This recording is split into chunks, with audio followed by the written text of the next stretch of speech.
Hei Awhaiawhi Tamariki ki te Panui Pukapuka, HPP for short, is a set protocol. The session normally lasts for 20 minutes to half an hour, and there are several steps, and you need to go through each of those steps with the child for it to be considered an HPP session. We do a formal greeting, so that can be good morning or Tamariki or whatever, and the expectation is that the child will respond to you. Just have a little icebreaker, like saying, oh, it's really freezing today. I had to put on my really warm jersey and my gloves, and I even saw some ice in the puddles when I walked across the playground. Tell me something that you did before you came to school today.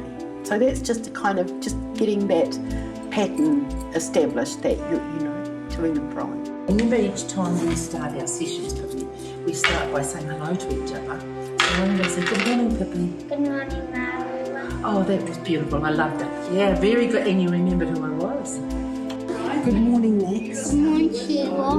Lovely to see you this morning. And you came straight away, didn't you? You weren't even in the classroom and you heard the bell and you came running over here. Introduce the book. We will give the title, the author, and generally one sentence, a very brief introduction. For example, this book's about a little boy that gets lost at a show. That's all we're going to say. So it just kind of brings the child into the kind of topic of the book. I've chosen a book called Louis the Tui Learns to Sing. This book's written by Janet Martin, and the illustrations are by Iva Treskin. And this is a story about a tui who's not very good at singing. With the one-hand approach, we're going to make 4 statements that relate to the story and the picture that you're looking at. And there'll be one question, and we would really recommend that be an open question, so we're using what, when, how. So here we are, look.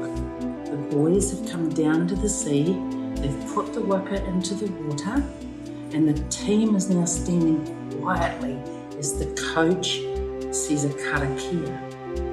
A karakia is a prayer, and every one of the team has closed their eyes and bowed their heads. Why do you think the boys have removed their hats? Because their hats will fall on the ground. Yes, that's probably one reason, but why would you take your hat off when you're having a prayer? Because it's nice to. That's right, it's about respect, isn't it? It's about respect, and they bow their heads and stand quietly while the coach says a prayer.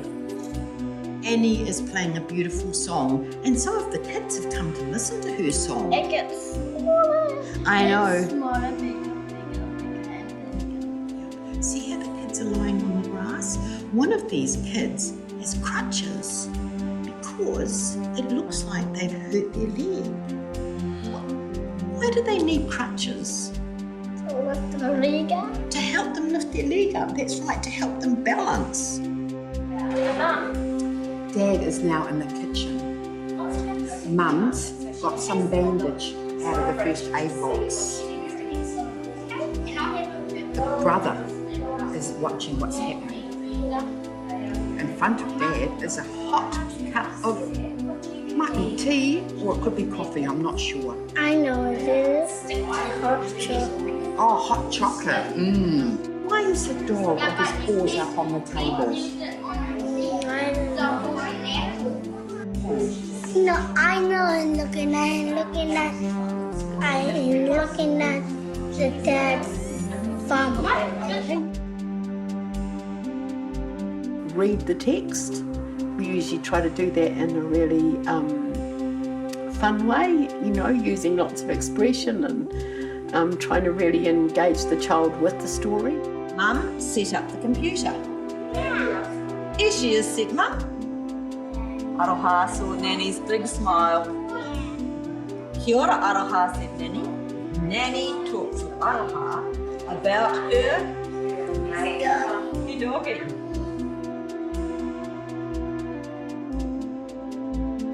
So what happens with the retell hand is that we say this at the beginning of the story, this happened, in the middle of the story, that happened, at the end of the story, that happened.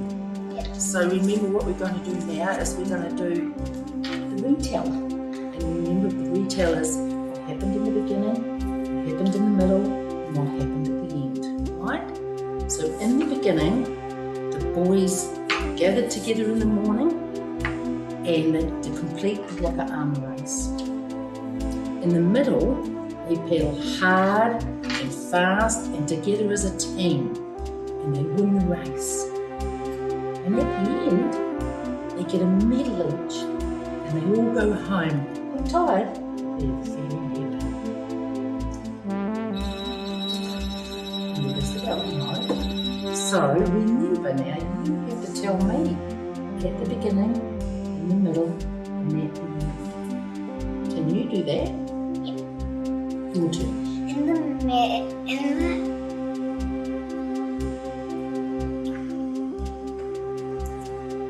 In the beginning, the boys got out the paddle and they got out the waka ama, and in the middle, they carried it out into sea.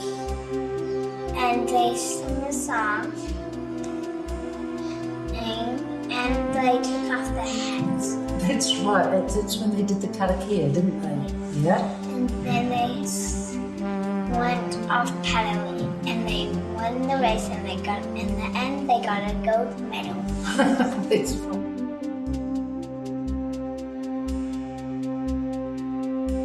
If they're up to session 10 or beyond, we'll introduce some rhyming or syllable counting, or maybe just a small language activity that we know is going to be helpful for that particular child, like it might be putting sequence pictures together and telling a short story using those as a prop.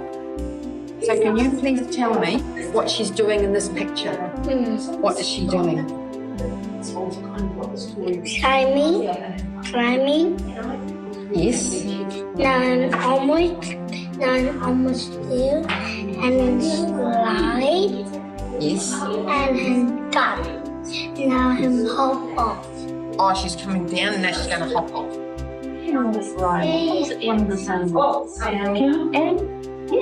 Wait, good girl. He's on top of the road. Yeah, hey, that's great. Do you want to do the next one or should I do it? Okay, so I'm going to say box.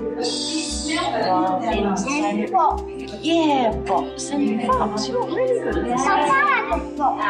And a box. Then you can do the last one now. What's this? A tree and bee. Tree and bee rhyme making the same, don't they? Yeah, we finished. Yeah, you're very good. Well done. High five.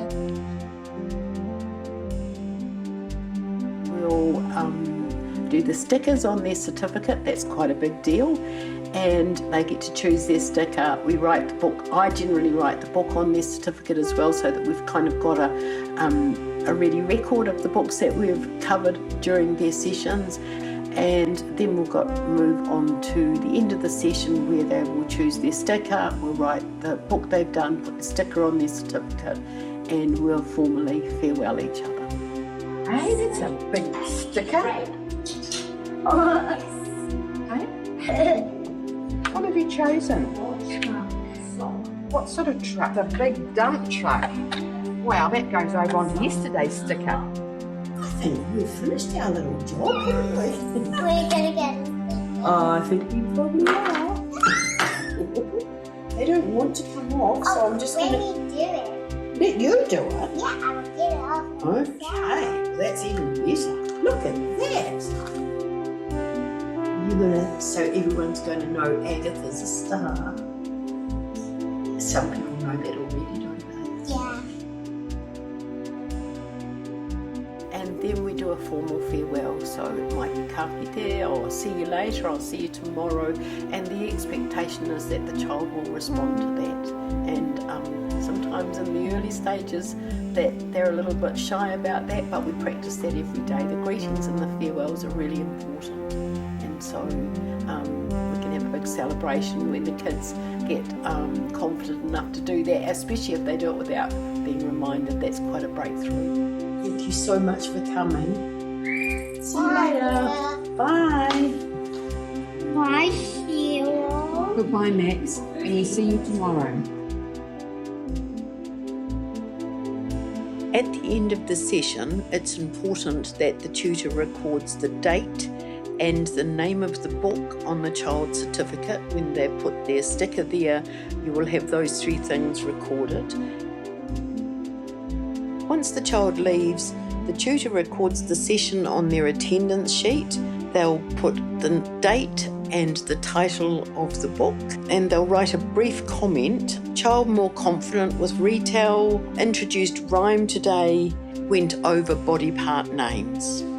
Book choice is very important to a successful session. The best books have pictures that run across 2 pages. The child's engagement level is of the utmost importance at HPP. This clip with Joe and Khan, he's highly engaged with this story. He's making comments, he's pointing to things, choosing a book that's the right level, that's the right length, and that will be easy for that child to understand. There is a clear beginning, middle and end to the story, because that will support the most successful retell. I need to emphasise the tutor does the reading at all times.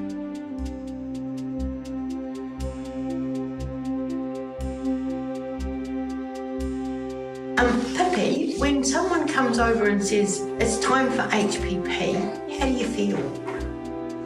I think happy. I'm upside down. What are you doing? I'm so happy. I know it. I knew it. She's happy when she comes to HPP, and I'm upside down already.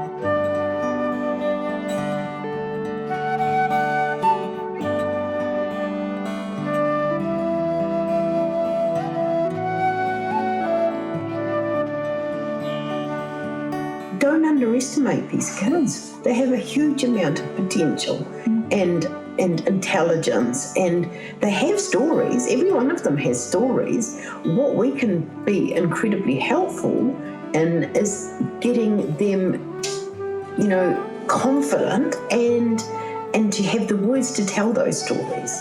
Our entire community benefits when we have kids with good Oracy, when we have adolescents with good Oracy, when we have adults with good Oracy, because they'll be connected, they'll know who they are, where they fit, and how they engage and participate as fully as possible in their communities.